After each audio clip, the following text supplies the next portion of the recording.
महाशिवरात्रि पर कैसे करे भोलेनाथ की सच्ची भक्ति। हिमालय की गोद में बसा एक छोटा सा गांव था। वहाँ एक युवक रहता था, नाम था मोहन। मोहन बहुत परेशान था। घर में गरीबी, काम में असफलता, मन में चिंता।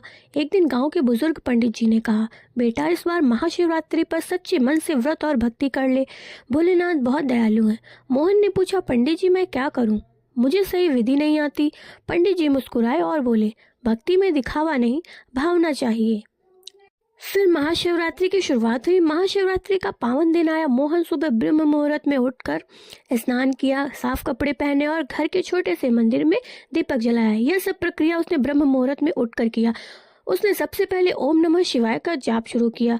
याद रखिए दोस्तों, मंत्र का जाप कम से कम 108 बार जरूर करना चाहिए महाशिवरात्रि पर। कहा जाता है कि इसी रात भगवान शिव ने माता पार्वती से विवाह किया था और इसी रात उन्होंने तांडव भी किया था। फिर शिवलिंग का अभिषेक कैसे करें।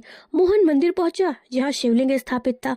वहां उसने ये क्रम अपनाया। सर्वप्रथम उसने शुद्ध जल से अभिषेक किया, फिर गंगा जल चढ़ाया, दूध अर्पित किया, बेल पत्र चढ़ाया जो 3 पत्तियों वाला होता है, धतूरा और सफेद फूल अर्पित किए, चंदन और भस्म लगाई। उसने मन ही मन प्रार्थना की, हे भोलेनाथ मेरे दुखों को दूर करो, मुझे सही मार्ग दिखाओ।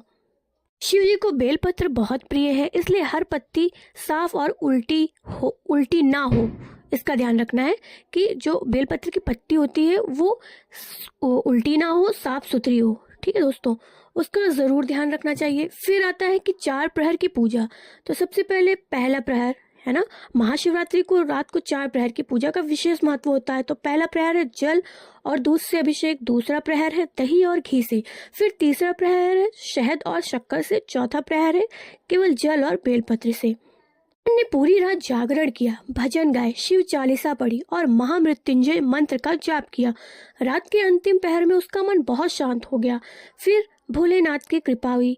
सुबह होते होते मोहन को भीतर से ही अद्भुत शांति महसूस हुई। कुछ ही दिनों में उसे नया काम मिल गया, घर की स्थिति सुधरने लगी। लेकिन सबसे बड़ा बदलाव यह था, अब वो परेशान नहीं होता था। उसे विश्वास हो गया था कि भोलेनाथ अपने भक्तों को कभी अकेला नहीं छोड़ते। कहानी की सीख क्या है कि महाशिवरात्रि पर भक्ति का अर्थ केवल व्रत रखना ही नहीं है, बल्कि मन की शुद्धता, अहंकार त्याग, सच्चा पश्चाताप और भगवान पर पूर्ण विश्वास।